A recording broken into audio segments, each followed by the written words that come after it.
সুপ্রিয় দর্শক, আসসালামু আলাইকুম। নিউজ অ্যান্ড ভিউজ অনুষ্ঠানে আপনাদের সবাইকে স্বাগত জানাচ্ছি। আমি সিকান্দার রেমান। সারা দেশে কোটা বিরোধী আন্দোলন চলছে, সেই সঙ্গে চলছে শিক্ষকদের কর্মসূচি। একই সঙ্গে দুর্নীতির নানা অভিযোগে অভিযান চলছে। বিশেষ করে পিএসসি কেন্দ্রিক বেশ কিছু বিষয়ে গত 24 ঘন্টায় সামনে চলে এসেছে। এই বিষয়গুলো নিয়ে আজ আমরা কথা বলবো। আলোচনার জন্য আমাদের স্টুডিওতে উপস্থিত হয়েছেন দুজন অতিথি। আমি পরিচয় করিয়ে দিচ্ছি। আমার বাদিকে রয়েছেন ডাক্তার সাখাওয়াত হোসেন সায়ন্ত, সাধারণ সম্পাদক জি9। আরও রয়েছেন রাজনৈতিক বিশ্লেষক সুভাষ সিংহ রায়। আপনার দুজনকে স্বাগত জানাচ্ছি আজকে আলোচনায়। জি, আমরা আলোচনা শুরুর আগে বার্তাকক্ষে যেতে চাই। বার্তাকক্ষে রয়েছেন আমাদের বার্তা সম্পাদক বেনজির আহমেদ। বেনজির আহমেদ, দিনের সবশেষ সংবাদ শিরোনামগুলো আপনার কাছে জানতে চাই। রেহমান, আপনাকে ধন্যবাদ। দিনের সবশেষ বা গুরুত্বপূর্ণ খবরগুলো আমি আপনাকে সংক্ষিপ্তভাবে জানিয়ে দিচ্ছি। রেহমান, আপনি জানেন গত কয়েকদিন ধরেই কোটা সংস্কারের দাবিতে শিক্ষার্থীরা যে আন্দোলন করছেন, তারা মঙ্গলবার নতুন কর্মসূচি ঘোষণা করেছেন। অর্থাৎ সেই কর্মসূচি অনুযায়ী আজ বুধবার সারা দেশে ব্লকেড অর্থাৎ অবরোধ কর্মসূচি ঘোষণা দিয়েছেন কোটা বিরোধী আন্দোলনকারীরা। তারা বলছেন দাবি মানা না হলে তারা রাজপথ ছাড়বেন না এবং রাজপথেই থাকবেন। কঠোর কর্মসূচি দেওয়ারও তারা ঘোষণা দিয়েছেন। কোটা সংস্কারের দাবিতে আন্দোলনরত শিক্ষার্থীরা আরও বলেছেন সরকারের মাধ্যমেই, নির্বাহী বিভাগের মাধ্যমেই বিষয়টি সুরাহা করা সম্ভব।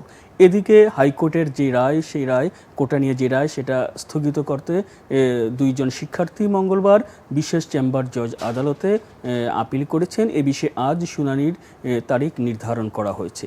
অন্যদিকে আইনমন্ত্রী আনিসুল হক বলেছেন, যেহেতু বিষয়টি উচ্চ আদালত পর্যন্ত এবং উচ্চ আদালত জানে, সেহেতু সেখানে এই বিষয়টি ফয়সলা হবে।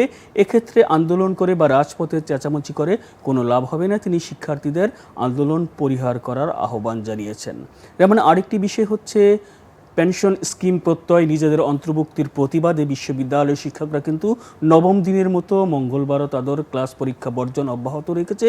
40টি বেসরকারি যে পাবলিক বিশ্ববিদ্যালয়, সেখানে আন্দোলন অব্যাহত রয়েছে।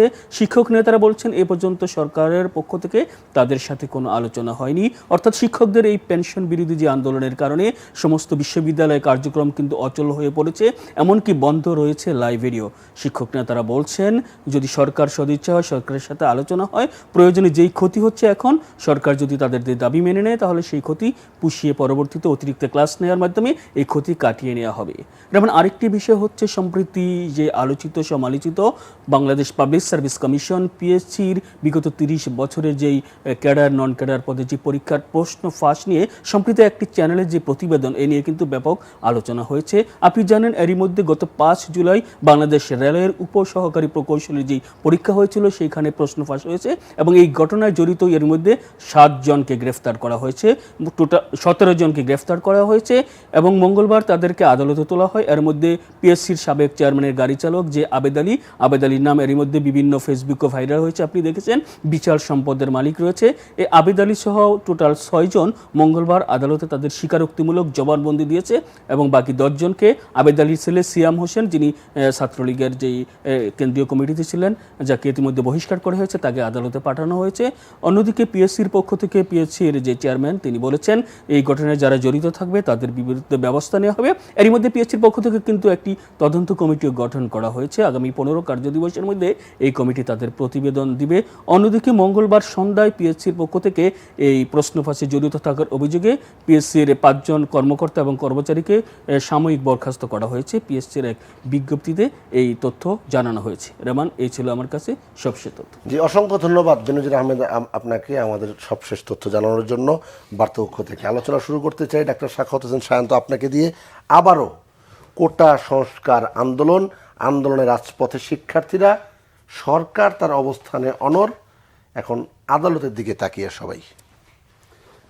আপনাকে ধন্যবাদ। আমার সঙ্গে আলোচনায় দাদা আছেন এবং যারা শুনছেন সবার জন্য শুভেচ্ছা। দেখেন, এই কোটার বিষয়টা কিন্তু এটা আইনগতভাবে সেটেলড ইস্যু হয়ে গেছিল কয়েক বছর আগে। শিক্ষার্থীরা বাংলাদেশের এই কোটাকে একেবারে অমানবিক, অযৌক্তিক এবং মেধাহীনতার দিকে প্রশাসনকে, দেশকে নিয়ে যাবার কারণ হিসেবে চিহ্নিত করে তারা আন্দোলন করেছিল এবং সেই আন্দোলনে তাদের চাওয়া ছিল কোটাকে সংস্কার করে যৌক্তিক পর্যায়ে আনা। পুরো বাতিল কিন্তু কেউই চায়নি। বিশেষ করে আমি ব্যক্তিগতভাবে প্রতিবন্ধী বা ডিসেবল পারসন যারা, তাদের জন্য কোঠা রাখা কিন্তু আমি মনে করি ব্যক্তিগতভাবে দরকার। এর বাইরে অন্য কারো আর হয়তো দরকার নাই। বা পিছিয়ে পড়া জনগোষ্ঠী, উপজাতি বা ক্ষুদ্র জনগোষ্ঠী, নৃতাত্ত্বিক জনগোষ্ঠী, তাদের জন্য রাখা যেতে পারে। কিন্তু এর বাইরে 56% কোটা, এইভাবে 100-র মধ্যে 56 জনই কোটায় চলে যাবে এবং এটা কোনো দেশের জন্যই ভালো না। সেই বিবেচনায় এই চাওয়াটা ছিল, কিন্তু প্রধানমন্ত্রী এক পর্যায়ে গিয়ে এই আন্দোলনের মুখে রাগ, ক্ষোভ, জেদ দেখিয়ে তিনি অভিমান করেই দিলেন কিনা যে কোটাই রাখবো না দেশে, সব বাতিল। মানে যেটা দরকার ছিল প্রতিবন্ধীদের জন্য বা ক্ষুদ্র নৃতাত্ত্বিক জনগোষ্ঠী, উপজাতি, তাদের জন্য, সেটাও রাখলেন না। এরপর হলো কি, চলছে হঠাৎ করে এইটাকে আবার আদালতে কার ইশারায় কিভাবে ঠেলে দেয়া হলো, আদালত সেটা নিয়ে আবার কেন এই রায় দিল, দিয়ে এই বিষয়টাকে আবার আলোচনায় নিয়ে আসলো এবং আন্দোলনমুখী করলো। অনেকে মনে করছেন যে এখন যে সরকার বলছে যে এটা আদালতের বিষয়, এটা নিয়ে আন্দোলন করে লাভ নাই, এটা একটা মানে রাজনৈতিক বক্তব্য, একেবারেই ফাঁকা বক্তব্য। বাংলাদেশে যারা যখন বিরোধী দলে থাকে প্রত্যেকে আদালতের রায় নিয়ে আদালতের বিরুদ্ধে আন্দোলন করেছে। আওয়ামী লীগও করেছে। আওয়ামী লীগের মানে রায়কে কেন্দ্র করে আওয়ামী লীগের লোকজন বিচারপতির দরজায় লাথি দিয়ে তিনি আবার পরে বিচারপতি হয়েছেন, সেই নজির স্থাপন করেছে। বস্তিবাসীদের ধরে এনে হাইকোর্টের, সুপ্রিম কোর্টের সামনে রাস্তায় বসিয়ে দিয়েছিল। এই ঘটনা কিন্তু আওয়ামী লীগই ঘটিয়েছে। এমনকি যখন কাদের মোল্লার যাবজ্জীবন রায় হয়, দণ্ডের রায় হয়, ওই সময় কিন্তু এই যে শাহবাগের মতো একটা গুরুত্বপূর্ণ জায়গায় 2টা গুরুত্বপূর্ণ হসপিটাল সহ পুরা গোটা শহরকে অচল করে যেই গণজাগরণ মঞ্চের যে কার্যক্রম ছিল, সেটা কিন্তু ওই কাদের মোল্লার এই রায়কে কেন্দ্র করে, যে এই রায় মানে না, তারা ফাঁসি চায়। পরবর্তীতে আইন পরিবর্তন করে সেই নতুন আইনের আলোকে ফাঁসির রায় দিয়ে কাদের মোল্লার ফাঁসি কার্যকর করা হয়েছে। অতএব আন্দোলন, দাবি, চাপ প্রয়োগ, এগুলায় আদালতের রায় পরিবর্তন হয় না বা আইন পরিবর্তন হয় না বা কিছু হয় না, এটাও ঠিক না। এবং আদালতের বিরুদ্ধে তো বিএনপি, আওয়ামী লীগ, অন্যান্য পার্টি সবাই বিভিন্ন সময়ে অনাস্থা দেখিয়ে আন্দোলন করেছেন। এখন এই যে যে কোটা সংস্কারের এখন যে বিষয়টা, অনেকে মনে করেন এখানেও সরকারের একটা কৌশল, অপকৌশল বা চালাকি আছে। এই দেশে এখন আলোচনায় ছিল দ্রব্যমূল্য, মানুষ সাংঘাতিক কষ্টে আছে বিভিন্ন রকমের নিত্য প্রয়োজনীয় দ্রব্যের মূল্য নিয়ে, তাদের আয় বাড়েনি, দ্রব্যমূল্যে তাদের নাভিশ্বাস অবস্থা। আপনি পেঁয়াজ, রসুন, এই ডিমের দাম, আলুর দাম, সব নিয়ে ভোগান্তিতে আছে মানুষ। পাশাপাশি ইন্ডিয়ার সঙ্গে যে রেলের চুক্তি সহ কিছু দেশবিরোধী যে চুক্তি হয়েছে, সেটিও আলোচনা, এবং এগুলো নিয়েও মানুষ ক্ষুব্ধ ছিল এবং আন্দোলনের দিকে বিরোধী দলগুলো যাচ্ছিল।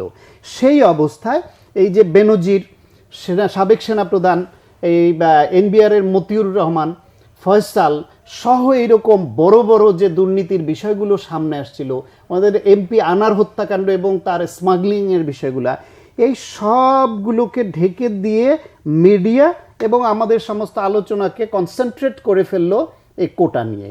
আর শিক্ষকদের আন্দোলনে, শিক্ষকদের আন্দোলনটাও অত আলোচনায় নেই যতটা আছে কোটা সংস্কার এই আন্দোলনটা। ফলে এটাও সরকার যে সমাধানটা করতে পারে, যৌক্তিক সমাধানটা, সেটা না করে লেংদি করছে এবং আদালতে ঠেলে দিয়ে, কারণ হচ্ছে এটাই জিয়ে রাখতে চায় তারা। ফলে এটাও একটা রাজনৈতিক অপকৌশল।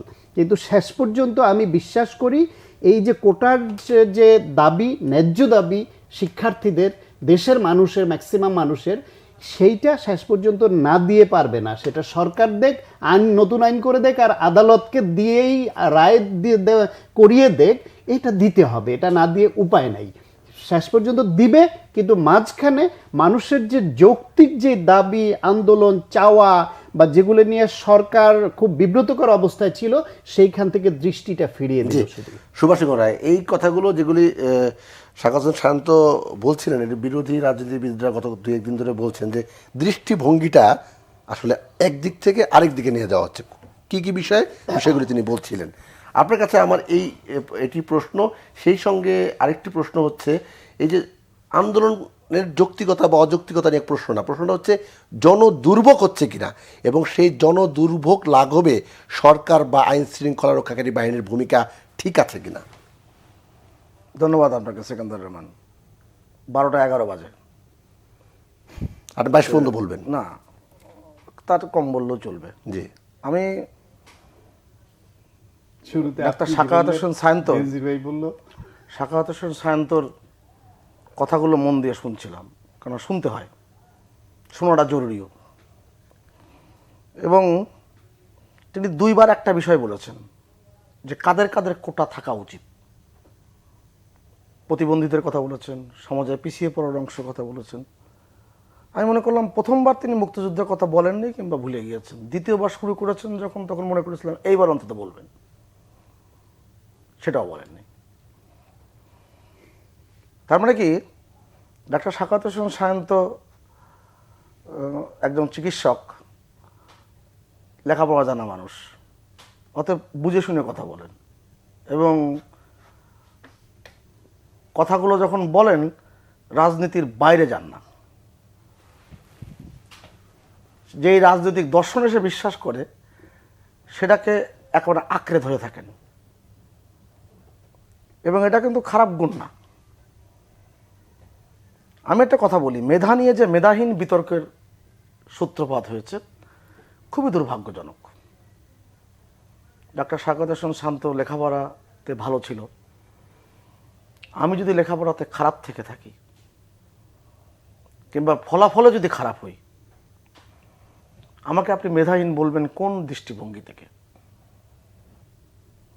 অমর্ত্য সেনের একটা বিখ্যাত বই আছে, ফার্স্ট বয়দের দেশে, তো তিনি তার ভূমিকায় উল্লেখ করেছেন ভারতের এ পর্যন্ত ইতিহাসে যারা ফার্স্ট বয় ছিল তারা ভারতের নির্মাণে একজনও কোনো সামান্য ভূমিকা রাখেনি। তিনি তার বিস্তৃত মোটা 600 পাতার বইয়ে সব দেখিয়েছেন। এবং আমি একটা কথা খুব পরিষ্কার করে বলি, 2008 সালে যে জনপ্রশাসন থেকে যে প্রজ্ঞাপন জারি করা হয়েছিল, সেই প্রজ্ঞাপনে লেখা ছিল যে যদি কোটায় সেই পরিমাণ মানুষ না পাওয়া যায় পদের ক্ষেত্রে, তখন মেধার থেকে সেই পদ পূরণ করা হবে। তাহলে এবার একটা আসি, আরেকটু সামনে বলে রাখি, 56% কোটার কথা আমরা এখন যখন শুনছি, এটা নিয়ে তো সামাজিক যোগাযোগ মাধ্যম, গণমাধ্যম, বক্তৃতায়, ভাষণ, সব কিছু তো 56 উঠে আসছে। 56 এখন মুখস্থ হয়ে গেছে। এই 56 কি 2008 সালের পরে এসেছে? এই 56 কি 1996 সালে 23শে জুনের পরে এসেছে? 1, 2 হচ্ছে এই যে আমি একটু আগে যে বললাম যে জনপ্রশাসনের যে প্রজ্ঞাপন, সেই প্রজ্ঞাপনে যা বলা ছিল সেই অনুযায়ী কি ঘটেছে। তাহলে আসেন 33তম বিসিএস, এটা কিন্তু তখন যে কোটার কথা বলা হচ্ছে সেই কোটার ছিল কি ছিল না দর্শক তা বিবেচনা করবে। 33তম বিসিএসে মেধায় নিয়োগ হয়েছে 77.40%। 35তম বিসিএসে মেধায় নিয়োগ হয়েছে 67.49%। 36তম বিসিএসে মেধায় নিয়োগ হয়েছে 70.38%। তাহলে ফলাফলটা কি দাঁড়ালো? এবং সামাজিক যোগাযোগ মাধ্যম সহ গণমাধ্যমে, প্রিন্ট মিডিয়াতে একটা বিষয় এসেছে, পাবলিক সার্ভিস কমিশনের এক পরীক্ষায় যোগ্য প্রার্থী পাওয়া যায়নি বলে 701টি পদে কারো নিয়োগ দেওয়া যায়নি। এবং সবচেয়ে আরেকটা জিনিস বলে রাখি যে আমাদের ভ্রান্তির জায়গাটা সেখানেই, আমরা যেই মেধাক্রম কোথাও যদি ঘোষণা করা হয়, লিখে দেওয়া হয়, প্রিন্ট করে দেওয়া হয়, আমি এ সম্পূর্ণ বিরোধিতা করি। ছাত্র হিসেবে বেশ ভালো ছাত্র ছিলাম। ওই পরীক্ষায় নির্ধারিত কয়েকটি পরীক্ষার ফলাফলের ক্রম, এটা মেধাক্রম নয়। কেননা লম্বা বিতর্ক করা যেতে পারে কোনটা মেধা, কোনটা ফলাফল। আর আমি আগেই বলেছি, কোটার মেধা এবং মেধার কোটা, এটা নিয়ে কিন্তু তুমুল আলোচনা হচ্ছে। জানি না এই আলোচনার কি অবস্থা দাঁড়াবে। যদিও এই কোটা সংস্কার আন্দোলন কিংবা এই যে অচল অবস্থার যে কথা বললেন, যানজট দুর্ভোগ বললেন, সেটা আগামীকাল পর্যন্ত আপনি টকশোতে এই বিষয়ে কথা বলতে পারবেন, সব স্বাভাবিক অবস্থায় ফিরে আসবে। কালকের পরে কি সমাধান হয়ে যাবে? স্বাভাবিক অবস্থায় ফিরে আসবে, এটা আমার অনুমান। আমি আপনাকে একটা তথ্য দিই, 33তম BCS এর প্রথম শ্রেণী, যেটা নবম গ্রেডের, সেখানে পুরুষ প্রার্থী তাদের পদায়ন হয়েছিল 306 জনের, মহিলা 62 জনের। দ্রুত পড়ছি, 34তম BCS এ পুরুষের হয়েছিল 333 জনের, মহিলা এসেছেন 76 জন। 35তম BCS 553 জন, 139 জন। 36তম BCS এ 219 জন, 63 জন। জি। 37তম BCS এ 571 জন, 121 জন। 38তম BCS এ 1366 জন, মূল 311 জন। কথাটা বলেন আমি- জি আপনি যদি উতলা না হন তাহলে আমি দু একটা কথা বলতে পারি। বলেন বলেন। আমার কাছে খুব অবাক লাগে, আমরা মেধা নিয়ে কিছু মেধাহীন বিতর্ক দেখছি, এবং গৌরচন্দ্রিকা থেকে শেষ পর্যন্ত ডাক্তার সাখাওয়াত হোসেন সায়ন্ত যে কথাগুলো বললেন সেটাই পুনশ্চ চর্বিত চর্বনাম,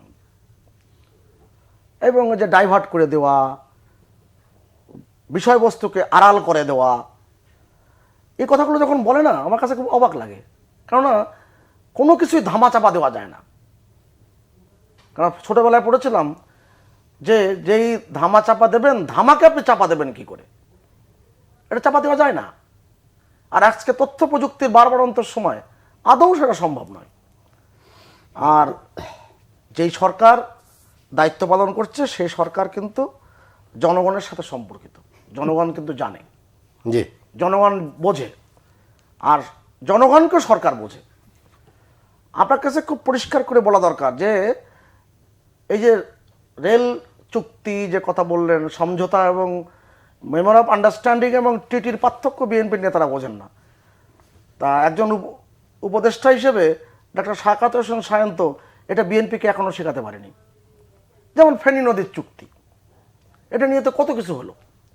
প্রকৌশল বিশ্ববিদ্যালয়ের একটা মেধাবী ছেলে কিংবা কৃতিমান একটি ছেলে, একটি বিশিষ্ট ছেলে, তাকে যেভাবে নির্যাতনের শিকার হয়ে মৃত্যুবরণ করতে হলো, সেখানে কিন্তু এই বিতর্কটা উস্কে দিয়েছিল।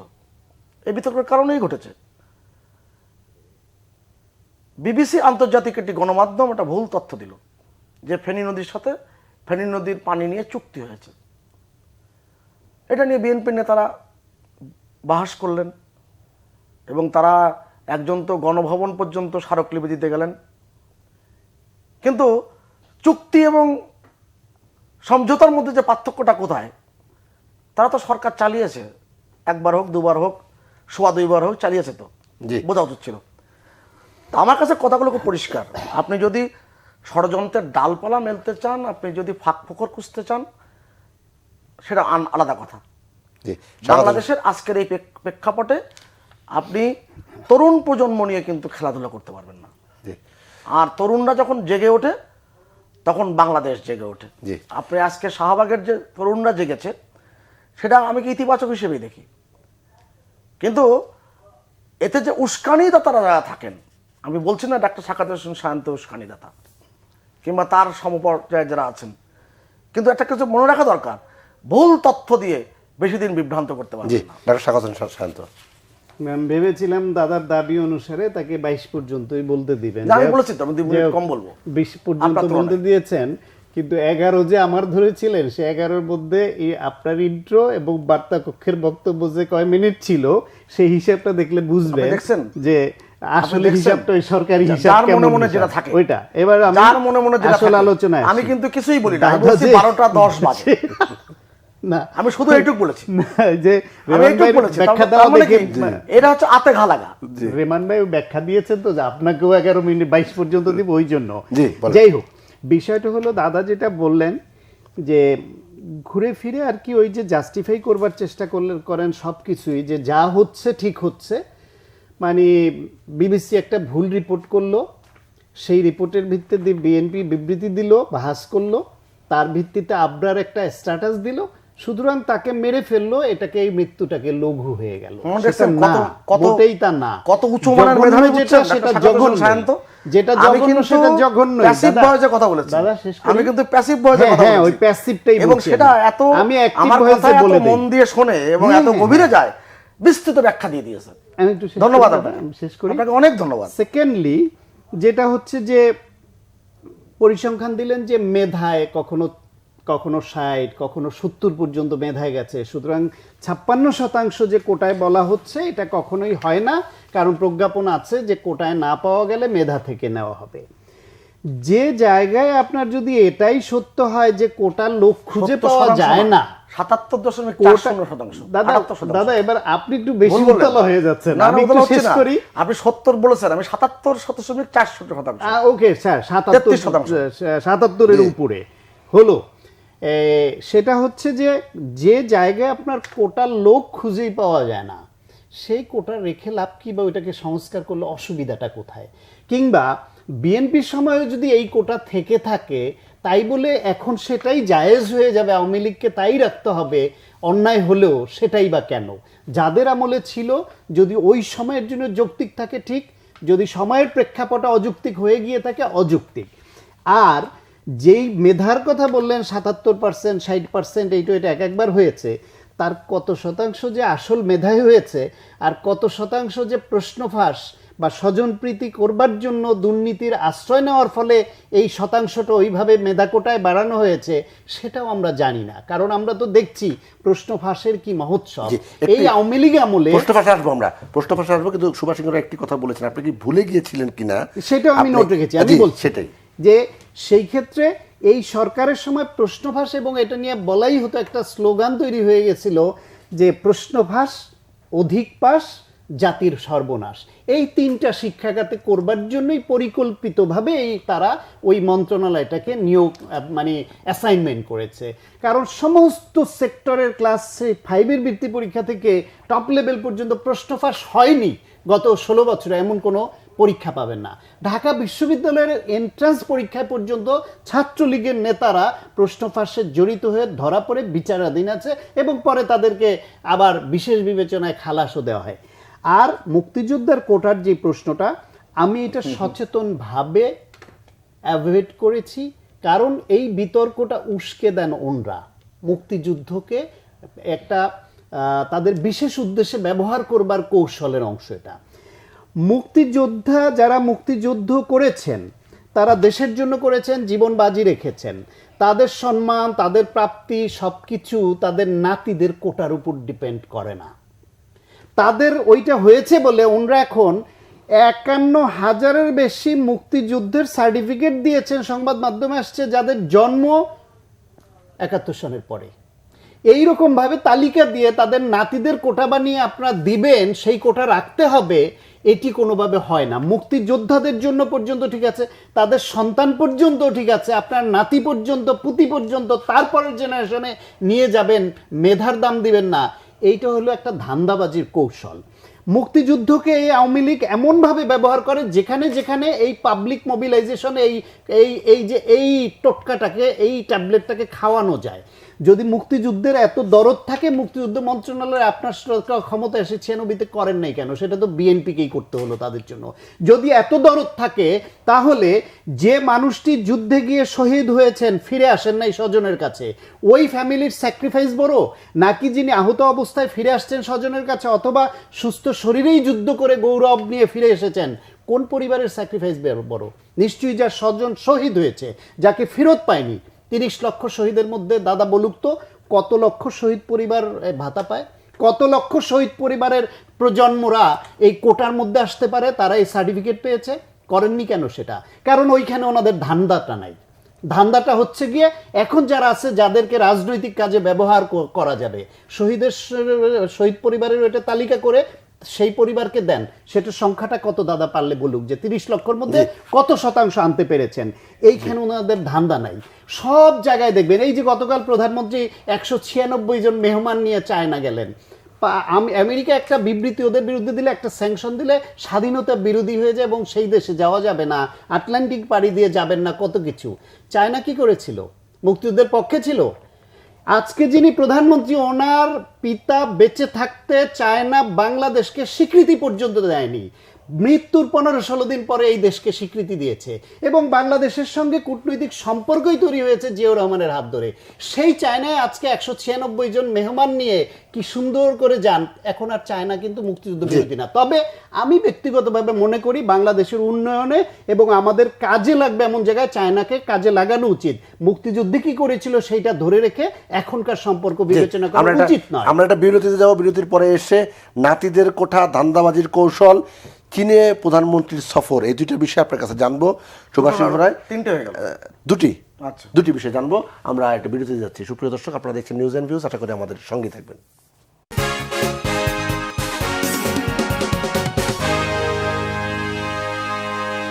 বিরতির পর নিউজ অ্যান্ড ভিউজে আরও একবার স্বাগত জানাচ্ছি। আমি সিকান্দার রেমান।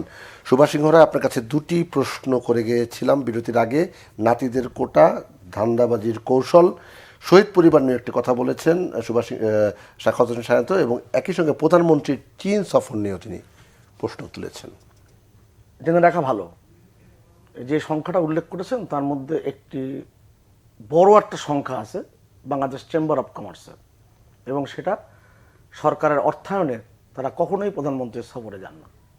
যাই হোক, অনেক কিছু তো আমারও অজানা থাকে। বড় সংখ্যাটা কত? প্রায় 100-র কাছাকাছি। হ্যাঁ। আমি জেনেই কথা বলি। একটা কথা একটু মনে রাখা দরকার, যে এই কথাগুলো যখন আমরা বলি তখন বাংলাদেশের রাজনীতিতে তো অনেক কথাই দেখেছি, মুক্তিযোদ্ধার সংখ্যা নিয়ে, প্রকৃত মুক্তিযোদ্ধা, এসব নিয়ে যখন কথা ওঠে, মির্জা ফখরুল ইসলাম আলমগীর যখন তারেক রহমানকে বলেন শিশু মুক্তিযোদ্ধা, বেগম খালেদা জিয়া যখন মুক্তিযোদ্ধার সমাবেশে ইঞ্জিনিয়ারিং ইনস্টিটিউটে বলেন 30 লক্ষ মানুষ শহীদ হয়নি, মির্জা ফখরুল সাহেব যখন রেগে যেয়ে বলে ফেলেন যে এর চেয়ে তো পাকিস্তানি ভালো ছিল, তা এগুলো আমাদেরকে কিন্তু ভাবিয়ে তোলে, এবং বাংলাদেশের মানুষ কিন্তু এটা বোঝে।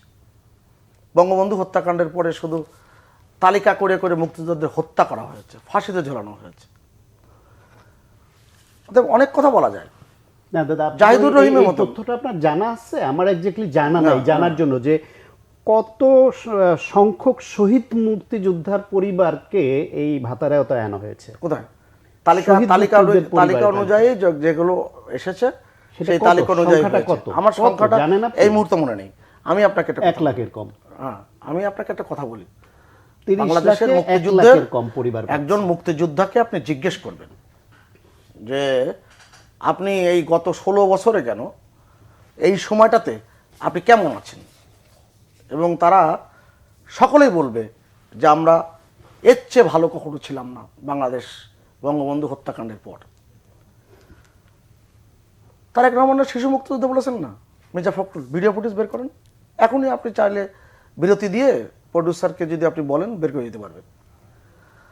তা আমি এই কথাগুলো সার্টিফিকেট দিয়ে দিবেন না, আমি সার্টিফিকেট দিই। আপনারা তো পরে জন্ম নেওয়া 51,000 কে সার্টিফিকেট দিবেন।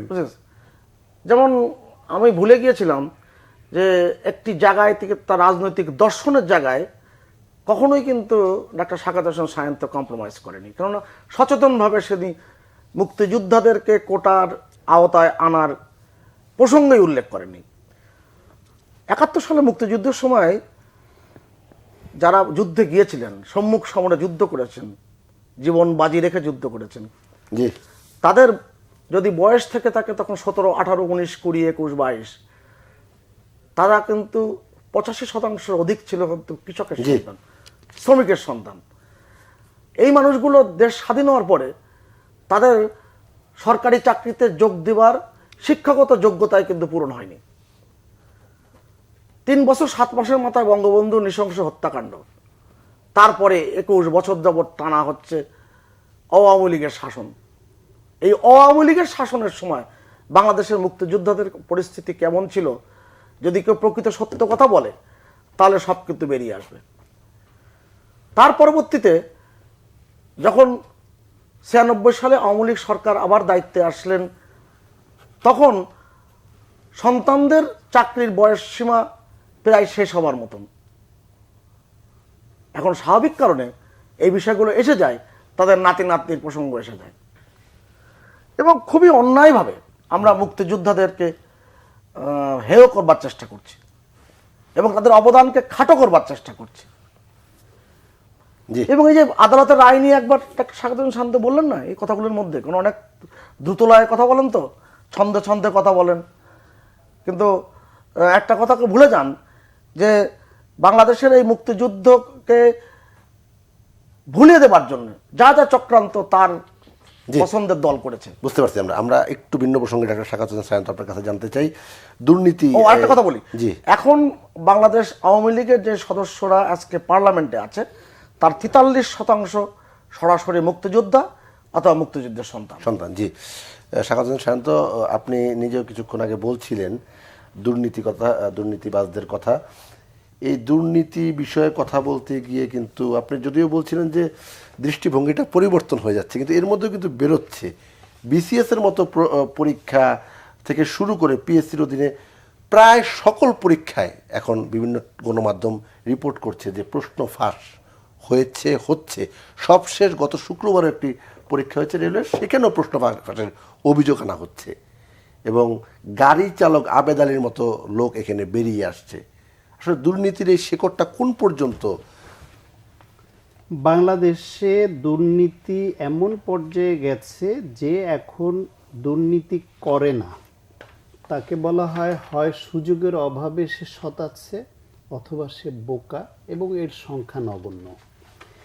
সরকারের পৃষ্ঠপোষকতা পাচ্ছে এইরকম লোকরা তো দেদারসে দুর্নীতির সঙ্গে যুক্ত হচ্ছেই, যারা একসময় মনে মনে ভাবতেন যে তিনি সৎভাবে জীবনযাপন করবেন, চাকরি করবেন, এটা করবেন, তারাও যখন দেখছে সবাই কামাচ্ছে এবং আমাকেও সেই দোষের ভাগিদার হতে হচ্ছে, সুতরাং আমি না কেন, আমারও রাতে ভোট কেটে দিয়ে তাদের কথা মতো চলতে হচ্ছে, আমারও তাদের মতো তাদের কথা মেনে গুম খুন করতে হচ্ছে, সবই করতে হচ্ছে, সব আকামে এদের নির্দেশ পালন করে আমি বাধ্য হচ্ছি, সুতরাং টাকাটা শুধু এরা একাই কামাই করবে, আমি কেন করব না। ফলে ওই প্রভাবে কিছু লোক যা ভালো থাকার সম্ভাবনা ছিল ওরাও পচে গেছে অনেকে।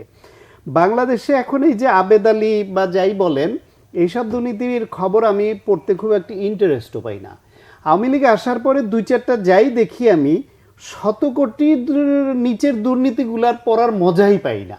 দুর্নীতি মানি 100 কোটি, 1000 কোটি, এরকম। একজন ওই কি ডিজি হেলথ, সেটার এক ড্রাইভারের ব্যাপারে এরকম 1000 কোটির কথা উঠেছিল। পিকে হালদার 14,000 কোটি নিয়ে ভেঙে যায়, সেই কথা উঠে। মতিউর, এই রাজস্ব মতিউর, তার এখন 1000 কোটির গল্পই আসছে এখন। বেনজির, সাবেক পুলিশের আইজিপি, তারও এরকম হাজার কোটি টাকার কথাই সামনে আসছে। ওনাদের ফরিদপুরের মতো ছোট্ট একটা জেল, মানে একটা জেলার ছোট্ট পদ, ছাত্রলীগের সেক্রেটারি, তিনিও 2000 কোটি টাকা পাচার করেছেন বলে পুলিশের স্টেটমেন্ট আসছে, ওনাদের অনুগত ফরিদপুরের পুলিশ। ফলে এই ছোটোখাটো এগুলা পড়ে আর আরাম পাই না, মজা পাই না, ইন্টারেস্ট ফিল করি না। তবে এটুকু বুঝতে পারি যে দুর্নীতি, একজন ড্রাইভার, পিএসসির চেয়ারম্যানের ড্রাইভার পর্যন্ত 6 কোটি টাকা দিয়ে বাড়ি করতে পারে, যে 4000 টাকা বাড়ি ভাড়া দিতে পারতো না, এরকম পর্যায়ের লোক। যারা এই শহরে এসে মাথা গোজার ঠাঁই ছিল না, খাওয়ার টাকা ছিল না, ধার দেনা করে চলতো, সেই সব লোকরা এখন 1000 কোটি 100 কোটি টাকার মালিক হচ্ছে। এইটা সম্পূর্ণভাবে এই রাষ্ট্র ব্যবস্থাটাকে ওরা ধ্বংস করে ফেলেছে, শুধু নিজেরা অনৈতিকভাবে ক্ষমতায় থাকবার জন্য এদেরকে ব্যবহার করতে গিয়ে। দাদা তার কথার সময় ওই যে জনগণের সরকার বলে বলছিলেন, আসলে উনি আমাকে এখনকার আজকের ফোকাল পয়েন্ট থেকে হয়তো কৌশলে নির্বাচনের দিকে ঠেলে দিতে চাইছেন, যে ওইটা নিয়ে তো সবসময়ই বলে, নতুন কি বলবে। কিন্তু এই যে পিএসসির যে কারবারটা আজকে, আপনি এটা নিয়ে বিস্মিত কেন হচ্ছেন? কেন আজকে নতুন করে প্রশ্ন করলেন? আপনি এর আগে দেখেন নাই যে ঢাকা বিশ্ববিদ্যালয়ের মতো জায়গায় ভর্তি পরীক্ষায় প্রশ্ন ফাঁস করে জালিয়াতি করে কিভাবে চান্স পাওয়ানো হয়েছে? মেডিকেল ভর্তি পরীক্ষা, ডাক্তার হবে যারা মানুষের জীবন নিয়ে কাজ করবে, সেই ডাক্তাররা প্রশ্ন ফাঁস করে তাদেরকে কিভাবে ধ্বংস করা হয়েছে এই ওনাদের আমলে। তার বিচার কোথায়? আপনি বলুক তো দাদা, এত খোঁজ খবর রাখেন যে মেডিকেলের সেই প্রশ্ন ফাঁসের অভিযোগে আপনি কার বিচার করেছেন, বা কারা এই ফাঁসকৃত প্রশ্ন দ্বারা চান্স পেয়েছে, কার সার্টিফিকেট বাতিল হয়েছে, বা ঢাকা বিশ্ববিদ্যালয়ের সেটা সর্বশেষ অবস্থা কি? পাবলিক পরীক্ষায় এসএসসি, ইন্টারমিডিয়েট স্কলারশিপ পরীক্ষায় পর্যন্ত যে দ্বাদশে প্রশ্ন ফাঁস হয়েছে, শিক্ষকদের যে ইনস্ট্রাকশন দিয়ে বেশি পাশ করানোর জন্য ওপেন বই খুলে লেখার আমরা যে সচিত্র প্রতিবেদন পাই, তাদেরকে পাশ করাতে গিয়ে জিপিএ 5 বাড়াতে গিয়ে যে ওভার মার্কিং করে কিভাবে শিক্ষা ব্যবস্থাটাকে ধ্বংস করা হয়েছে, এই সমস্ত কিছু আপনি 16 বছরে এটা জড়ো করে দেখেন তো তার কোনটার বিচার হয়েছে, বা যে জিনিসের বিচার হয় না, রাষ্ট্রীয় পৃষ্ঠপোষকতা পায়, সেই জিনিস থামবে কি করে? থামবে কি করে? সেই দুর্নীতি লেখাপড়ায় হোক, স্বাস্থ্য খাতে হোক, বা অর্থনৈতিক খাতে হোক, সবকিছু ব্যাংকগুলা চোখের সামনে ধ্বংস হয়ে যাচ্ছে, দেউলিয়া হয়ে যাচ্ছে। আপনার বাংলাদেশ ব্যাংক তার রিজার্ভ 2 বার চুরি হয়ে গেছে। বাংলাদেশের কোন সেক্টরটাকে ওনারা ছাড় দিয়েছেন যে এখানে এই চোরের থাবা পড়ে নাই? শেয়ার বাজার, যত এই আওয়ামী লীগ যতবার ক্ষমতায় এসেছে এই 16 বছর এবং আগের বার যতবার শেয়ার বাজার কেলেঙ্কারি হয়েছে, বড় বড় দুর্নীতি হয়েছে, বলেন তো বাংলাদেশে আর কোন সরকারের আমলে শেয়ার বাজারের এই দুর্নীতি হয়েছে? সুভাষ সিংহ রায়। ডক্টর স্বাগত হোসেন সায়ন্ত তার কথার এক ফাঁকে শেষের দিকে জি, বলছে থামবে কবে। তো আমিও ভাবছি ডক্টর স্বাগত হোসেন সায়ন্ত তার কথা থামাবে কখন, কিভাবে থামবে? অবাক লাগে, $60 বিলিয়ন অর্থনীতি 2006 সাল থেকে এখন $470 বিলিয়ন। এবং যখন আন্তর্জাতিক গণমাধ্যমগুলো বাংলাদেশকে এখন যেইভাবে মর্যাদাপূর্ণ আসনে বসিয়েছে, এটা ডাক্তার স্বাগত হোসেন শান্তর চোখে পড়বে না, পড়ার কথা না। বলছে ফরিদপুর একটা ছোট্ট শহর, ছোট্ট জেলা। না, ছোট আপনি পদ যাই হোক, বলছি, একটা জেলার ছোট পদ, হ্যাঁ, ছাত্রলীগের ছোট্ট সেক্রেটারি। জেলা। আপনি বলেন তো 2000 ছোট কোটি জেলা টাকা, না। 2000 কোটি টাকা আয় করতে গেলে অবৈধভাবে কত হাজার কোটি টাকার কাজ হতে হবে? অবাক লাগে কথাগুলো। যাই হোক, এখন আপনাদের নানান ভাবে বলছে, আমি ওরা তো তারা বলি কি না। কি বলছে না বলছে তাদের বিবেচনা, আমি সেই বিবেচনা বলি। আর গত 16 বছরে পাবলিক সার্ভিস কমিশনের যে পরীক্ষা হয়েছে, বিএনপির আমলের যে 2001 থেকে 2006 এই সরকারের সময় পাবলিক সার্ভিস কমিশনে কয়টা পরীক্ষা হয়েছে? কয়টা বিসিএস হয়েছে? একটা বিসিএস তো বাতিলই হয়ে গেল। 11 সরকারে আসার পরে এটা বাতিলই হয়ে গেল। আচ্ছা, আপনি বলেন তো সেকেন্দার রেমান, জি, যেখানে উচ্চ আদালতে বিচারপতির বানানো হয়েছিল, তার বিরুদ্ধে অভিযোগ এসেছিল এবং প্রমাণিত হয়েছে যে তার সার্টিফিকেটটি ভুয়া, চট্টগ্রাম একজন সন্তান। আপনি বলেন তো আমাকে, যাদের অবৈধ অর্থ বিদেশে চলে গিয়েছিল, সেই অবৈধ অর্থ আন্তর্জাতিকভাবে শক্তিশালী যে সংস্থা FBI থেকে তদন্ত করতে এসেছিল বাংলাদেশে, এবং তাদের অর্থ বাংলাদেশে ফেরত এসেছে। এখন বিএনপির মনে একজন ব্যক্তি 11 সময় এক টেলিভিশন টক শোতে বললেন, হাওয়া ভবন হচ্ছে বিএনপির অনেস্ট অফ সার্ভিস। এগুলো তো বাংলাদেশের মানুষ দেখেছে। এক যুবরাজ পরীক্ষা দিতে যাবে মানিকগঞ্জে, দেবেন্দ্র কলেজে, এবং তাকে কিন্তু রাষ্ট্র অর্থ দিয়েছে। ওই ব্যক্তির মৃত্যুর পর তার সন্তানদের লেখাপড়ার জন্য অর্থ দিয়েছে, 2টো বাড়ি দিয়েছে। এত কিছুর পরেও কিন্তু সন্তানগুলো যখন মানুষ হয়নি, তখন শেষ পর্যন্ত মানিকগঞ্জের দেবেন্দ্র কলেজে পরীক্ষা দিতে গিয়েছে। আমরা আগে শুনতাম যে আগে উচ্চ শিক্ষার জন্য কেউ বিলেত যেত, কেউ জার্মান যেত, আমেরিকা যেত। আর বাংলাদেশের রাজনীতিতে বিএনপির শাসনামলে দেখেছি যে উচ্চ শিক্ষার জন্য মানিকগঞ্জে দেবেন্দ্র কলেজে যায়। জি, কি কারণে গেছিল? দেবেন্দ্র কলেজ তখন বিখ্যাত ছিল, যেখানে এক রুমে বই খুলে সব লেখা হতো। আপনি পাবলিক সার্ভিস কমিশনের কথা বলছেন, বিসিএস এবং পিএসসির পরীক্ষা দুটো এক অর্থে ব্যবহার করা যাবে না। এবং এই সরকারের আমলে যে কথাটি বলা হচ্ছে, এই আবেদ আলী সৃষ্টি কখন হয়েছে? যখন পিএসসির চেয়ারম্যান ছিলেন ডক্টর জিনাতুন নেসা তাহমিদা বেগম, আমার খুব প্রিয় শিক্ষক, বোটানি ছিলেন, তার ড্রাইভার ছিলেন। অদ্ভুতভাবে বলা হচ্ছে, এমনভাবে কায়দা করে এই ডাক্তার সায়ন্তর অনুসারীরা এমনভাবে বলছেন যেন এই পিএসসি বর্তমান চেয়ারম্যানের তিনি ড্রাইভার ছিলেন।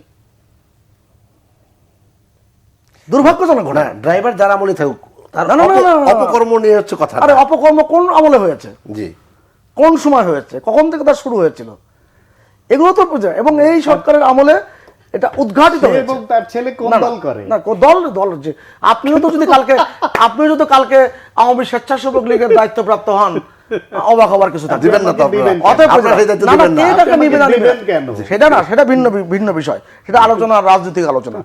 আমি তো স্বাগত সায়ন্তের মতন পল্টনী বক্তৃতা দিতে পারবো না। আমার কথা খুব পরিষ্কার, আজকের বাংলাদেশে কোনো কিছু ঢেকে রাখা যাবে না এবং খুব দ্রুত সমস্ত কিছু বিচারের আওতায় জি, এসেছে। আমি আপনার কাছে পরিষ্কারভাবে জানতে চাই, এই না, যে- আমি পরিষ্কারভাবে না, আপনার আমি কাছে জানতে চাই, আপনি এই জানতে যে চান বড় কথা, যারা- আপনি আমার কাছে বলুন যে এত দ্রুততার সাথে কোনো অভিযোগ আসার পরে গ্রেপ্তার থেকে শুরু করে হয়নি। বহিষ্কার থেকে হয়েছে, জি, কোন দিন কবে জি, হয়েছে? সেটি হয়নি এবং আমরা দেখতে পাচ্ছি হচ্ছে। কিন্তু আমার প্রশ্নটা হচ্ছে, এই আবেদ আলী তো আর একা না, এখানে 17 জনের মধ্যে 6 জন স্বীকার করেছে তারা প্রশ্ন ফাঁসের সঙ্গে জড়িত। এই প্রশ্ন ফাঁস হওয়া প্রশ্ন দিয়ে যারা পরীক্ষা দিয়েছে সেই ব্যক্তিরা কারা, আমি আপনাকে সেটা কি খুঁজে বের করা হবে?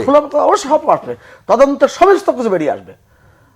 এবং গণমাধ্যম কিন্তু চোখে চোখে রাখছে। জি। এবং গণমাধ্যমকে আমি ধন্যবাদ জানাই, গণমাধ্যম এই গুরুত্বপূর্ণ দায়িত্ব পালন করেছে এবং সত্য সমস্ত অনুসন্ধানের পর সমস্ত কিছু প্রকাশিত হবে। খুব খোলা করে আমি একটা কথা বলি, জি, আমার কাছে যে কথাটিকে স্পষ্ট করে প্রতীয়মান হয়েছে যে দুর্নীতির বিরুদ্ধে যে জিরো টলারেন্সের কথা মাননীয় প্রধানমন্ত্রী ঘোষণা করেছে, সেই জিরো টলারেন্সের প্রেক্ষাপট আমরা দেখতে পাচ্ছি। কাউকে ছাড় দেওয়া হচ্ছে না। কোথায় কোথায় কথাগুলো বলেন, আমরা কি 2001 থেকে 2006 শাসনামল দেখি নাই? কথা তো বলেন। দুদকের সময় দুর্নীতি দমন কমিশন ছিল না, ওটা ব্যুরো ছিল। সেই ব্যুরোর 3 জন সদস্য ছিলেন আমাদের বিশ্ববিদ্যালয়ের উপাচার্য ছিলেন মনিরুজ্জামান মিয়া। তার দুঃখের কথা পত্রপত্রিকায় ছাপা হয়েছে না? একটা মিটিং করতে পারেনি, একটা কমিশন, এই ব্যুরোর কোনো মিটিং হয়নি, নিজেদের মধ্যে দ্বন্দ্ব সংঘাতের মধ্য দিয়ে। কোন তদন্ত হয়েছিল? আজকে মানুষের প্রত্যাশাটা তার কাছে বেশি থাকে, যার কাছ থেকে মানুষ কিছু প্রত্যাশা করে এবং যার কাছ থেকে মানুষ কিছু পায়। আওয়ামী লীগের কাছ থেকে মানুষের প্রত্যাশা অনেক বেশি। এমনকি ডাক্তার সাকাত হোসেন সায়ন্ত জীবনে কোনোদিন আওয়ামী লীগের দিকে মুখ ফিরে তাকাবে না। আওয়ামী লীগ সোনা দিয়ে বাঁধিয়ে দিলেও কিছু তার প্রশংসা করবে না এবং স্বীকারও করবে না। কিন্তু সেও কিন্তু আওয়ামী লীগের কাছ থেকে ভালোটাই প্রত্যাশা করে। এটাই হচ্ছে আওয়ামী লীগের গুরুত্ব। আমি সে কারণে বলি যে আপনি ডক্টর জিনাত তুননেসা তাহমিদা বেগমের সময় যিনি ড্রাইভার ছিলেন, সেই আমলের সমস্ত তথ্যপাত্য সমস্ত বের করে আনা উচিত, কারা কখন করেছে, কি করেছে, এবং কারা কারা বিশেষ ক্যাডার বিশেষ হয়েছে। এখানে কিন্তু বিশেষ ক্যাডারে প্রশ্ন ফাঁস হয়নি, এটা হচ্ছে নন ক্যাডারে না, সব- রেলওয়ের পরীক্ষায়। না না। না, ওগুলো এখনো উদ্ঘাটিত হয়নি, ওগুলো এখনো সত্য আসেনি। নানান রকম তথ্যের সংযোগ পাওয়া যাচ্ছে। সব শেষেরটা উদ্ঘাটিত হয়েছে, কিন্তু সংযুক্ত সবগুলির ব্যাপারে আসছে, আসবে। এখনো এটা কিন্তু গণমাধ্যমে যারা দায়িত্ব পালন করেছেন জি। তারা কিন্তু প্রথমে নন ক্যাডার, যেটা জি। রেলওয়ের পুরস্কার, এরকম নন ক্যাডারের পরীক্ষা পাবলিক সার্ভিস কমিশনে প্রতিদিনই হচ্ছে। জি, অতএব স্বাগত যে সায়ন্ত। দেশে এই ঘটনাগুলো থাকে সেগুলো তো আপনি পার্শ্ববর্তী রাষ্ট্রের বিভিন্ন সময় বিভিন্ন রকম দেখেননি জি, এগুলো পরীক্ষা নিয়ে। ওটা শেষ পর্যায়ে আমরা একটু তাহলে? স্বাগত সায়ন্ত আপনার কাছে জানতে চাই। আসলে এক হিসেবে তো ঠিকই বললেন সুভাষ সিংহ রায় যে সরকার তো আন্তরিক। ধন্যবাদ। সরকার আন্তরিক যদি না হতো তাহলে পুলিশ প্রধান, সেনা প্রধান, অন্যান্য যত প্রধানরা আছে যাদের বিষয়ে আসছে, সরকার আন্তরিক না হলে সেগুলি কীভাবে গণমাধ্যমে আসে? আমরা কি কোন সাহস করে রিপোর্ট করি? নিশ্চয়ই সরকার আন্তরিক। আপনারা এই জায়গাটা সমালোচনা কেন করছেন? আপনি একটা এক্সাম্পল দেন তো, যে বড় এই যাদের নাম বললেন আপনি, জি। সেনা প্রধান, সাবেক পুলিশ প্রধান বা এই যে এনবিআর এর, এদের একটা বিষয়ে, বড় দুর্নীতির বিষয়ে সরকারের কোনো সংস্থা, কোনো বাহিনী, গোয়েন্দা বিভাগ, কোনো তদন্তকারী কর্মকর্তা বা দুদক কেউ উদ্ঘাটন করেছে বা এনেছে? সাধারণত এই যে 2-4টা 1% বা তারও কম যেটুকু সংবাদ মাধ্যমে আসতে পারে, এই নানান রকমের সীমাবদ্ধতা এবং আইনের বেড়াজালের মধ্য দিয়েও, সেটা হচ্ছে ইন্টারনাল কনফ্লিক্ট যখন হয় তাদের প্রশাসনের ব্যক্তিদের মধ্যে বা বিভিন্ন পদের মধ্যে, অথবা কেউ কেউ যখন কিছু অফিসার এখনো সৎ আছে, তারা মর্মপীড়ায় ভোগে, তারা কেউ সংবাদ মাধ্যমে জানিয়ে দেয়, অথবা ভাগ বাটোয়ারায় বনিবনা না হওয়ার কারণে একজন আর একজনেরটা সংবাদ মাধ্যমে জানিয়ে দেন। কোনো না কোনোভাবে সংবাদ মাধ্যমে আসলে তার বেশিরভাগই সরকার ধামাচাপা দেয়। এ পর্যন্ত অনেক রাজনীতিবিদদের নামে এরকম সংবাদ মাধ্যমের লিড হয়েছে, সম্পদের পাহাড় গড়েছেন, আলাদিনের চেরাগ পেয়েছেন। আমি নাম উল্লেখ করে বলি, আওয়ামী লীগের যুগ্ম সম্পাদক মাহবুবুল আলম হানিফের নামে প্রথম আলোতে লিড স্টোরি হয়েছে, যুগান্তরে লিড স্টোরি হয়েছে আওয়ামী লীগের এমপি, এই যে ছাত্রলীগের নেতা ছিলেন নজরুল ইসলাম বাবুর নামে। বাংলাদেশ প্রতিদিনে ফার্স্ট লিড স্টোরি হয়েছে ওনাদের মন্ত্রী পলক সাহেবের নামে, তার এবং তার স্ত্রী নামে কি পরিমাণ সম্পদ, এরকম বহু ওনাদের এই যে এমপি মন্ত্রী অনেকের নামে। এর কোনটার ব্যাপারে আপনি এই পর্যন্ত তদন্ত এবং সেই তদন্তের মাধ্যমে তাদের এক আনা অবৈধ সম্পদ পেয়েছে, এরকম পেয়েছেন? তার মানে তারা শতভাগ বৈধ, শতভাগ ভালো, একেবারে এত সুবোধ বালক। একানাও যদি বলতো যে না, তার বলা হয়েছে এত হাজার কোটি বা এত শত কোটি, এইটা না, তার 3 টাকা অবৈধ, এইটা হতে পারে। সম্রাটের মতো প্রভাবশালীদের আমরা দেখেছি। আপনি সম্রাটকে বলেছেন, ওই যে বললাম ইন্টারনাল কনফ্লিক্টের বলি, কোটা, রাজনৈতিক কোটা, কার কোটায় কে নেতা হয়, সেই কারণে। বরং আপনি ক্যাসিনোর যখন হয়, ক্যাসিনো কেলেঙ্কারি, তখন অভিযানে দেখা গেল ওই যে রুনু পিনু ইনু কি, যাদের নাম জীবনে শোনেন নাই, শুনেছিলেন ওর আগে, তার ঘরের মধ্যে 1000 কোটি টাকা, বস্তা বস্তা টাকা। ছাত্রলীগ, যুবলীগ, অমোক স্বেচ্ছাসেবক লীগ, আওয়ামী লীগ, যাকে ধরে তার বেলায় হাজার হাজার কোটি টাকা বেরোচ্ছে। সেই অভিযানটা কেন ওইটুকু গিয়ে বন্ধ হলো? কারণ দেখছে একজন আওয়ামী লীগের মানে কম্পিউটার অপারেটর ছিল, তারপর তাকে দিয়েছে যুবলীগের, তারপর তাকে দিয়েছে দপ্তর সম্পাদক। তার ফ্ল্যাট, বাড়ি, গাড়ি, শত কোটি টাকা যখন বের হয়ে আসে দেখে, তখন সে ওরে সর্বনাশ, যত উপরে যাব তত তোর আগব্বল এরকম ধরা পড়বে, মুশকিল। সেই অভিযানটা থামিয়ে দেওয়া হলো কেন? আপনি কি মনে করেন যে ক্যাসিনো কেলেঙ্কারিতে যে অভিযান চলেছিল ওটুকুই লিমিট, এর উপরে কেউ জড়িত ছিল না? কারণ ওনারা ওটা উদ্ঘাটন করবেন। আপনি সেখানকার রেমান শেষ পর্যন্ত ডাক্তার স্বাগত হোসেন সায়ন্তটা কিছুটা থামাতে পেরেছেন, বিরত রাখতে পেরেছেন, এই জন্য আপনাকে ধন্যবাদ এবং আপনার প্রশংসা করি আমি। পদ্মা সেতু নিয়ে ষড়যন্ত্র তো কম হয়নি। আর পদ্মা সেতু না না না, নিশ্চয়ই কারণ আছে, আমি তো বিনা কারণে কোনো কথা বলি না। এবং আপনি খেয়াল করে দেখবেন যে বাংলাদেশের যে সমস্ত পত্রপত্রিকার কথা বলা হচ্ছে, গণমাধ্যমের কথা বলা হচ্ছে, সব জায়গায় কিন্তু টানা এই সংবাদগুলো এসেছে পদ্মা সেতুতে দুর্নীতি হয়েছে। এবং যখন কানাডার আদালত বলে দিয়েছে দুর্নীতি হয়নি, তখন তারা ভুল স্বীকার করেনি। এটা তথ্য দিই, 2014 যে পার্লামেন্ট, সেই পার্লামেন্টে 71 জন সংসদ সদস্য, প্রতিমন্ত্রী, মন্ত্রীদের বিরুদ্ধে, সব মিলে 71 জনের বিরুদ্ধে দুদক অভিযান চালিয়েছে। 2018 সালে 67 জন সংসদ সদস্য ছিল ওই মেয়াদে, 67 জন সদস্যের বিরুদ্ধে এরকম দুর্নীতির অভিযোগ এসেছে বলে তদন্ত হয়েছে। 2024 সালে 41 জনের বিরুদ্ধে এখনো তদন্ত চলছে। আপনি বলেন তো, ভাঙা সুটকেস সিরাগেঞ্জি থেকে এত হাজার হাজার কোটি টাকার সম্পত্তি বাংলাদেশের মানুষ দেখেনি? ডান্ডি ডাইং, কোকো 1, কোকো 2, কোকো 3, সম্পদের পাহাড় মানুষ দেখেনি? কথা বলতে গেলে তো অনেক কথা গভীরে যেতে হয়, সময় তো নেই আপনার সেকেন্দারে মান। একদিন এই বিষয় নিয়ে ডাক্তার স্বাগত হোসেন সায়ন্তরে এনেন, আমাকেও এনেন, শুধু এই বিষয় নিয়ে কথা বলবো। এবং আমি পারলে পাওয়ার পয়েন্ট প্রেজেন্টেশন দেবো যে কোথার থেকে কোন দিকে কী এসেছে, কে কী ছিল, কে বাংলাদেশে বিএনপি জাতীয় পার্টির নেতারা, কোন আলিবর্দী খান নাতি নবাব সিরাজউদ্দৌলা ছিল, কোথায় ছিল। অসংখ্য ধন্যবাদ সুভাষ সিং রায়, আপনাকে ধন্যবাদ জানাচ্ছি। আসলে এই বিষয়গুলো এত বড় আকারে নিশ্চয়ই আমরা পরবর্তী কোনোদিন আলোচনা করব, নিশ্চয়ই করবো আমরা আলোচনা। আসর মাত করার জন্য জি ডাক্তার স্বাগত হোসেন সায়ন্ত পল্টনে বক্তৃতা দিতে পারে। জি না, আপনাদের আপনাদের দুজনকে আনবো, দুজন না আনলে তো আলোচনা হবে না। একটা বিষয়ের উপরে আনবেন। জি দর্শক, আপনারা যারা দেখছিলেন আপনাদেরকে ধন্যবাদ, কৃতজ্ঞতা জানিয়ে আজকের অনুষ্ঠান এখানে শেষ করছি। সবাই ভালো থাকবেন, সুস্থ থাকবেন, আল্লাহ হাফেজ।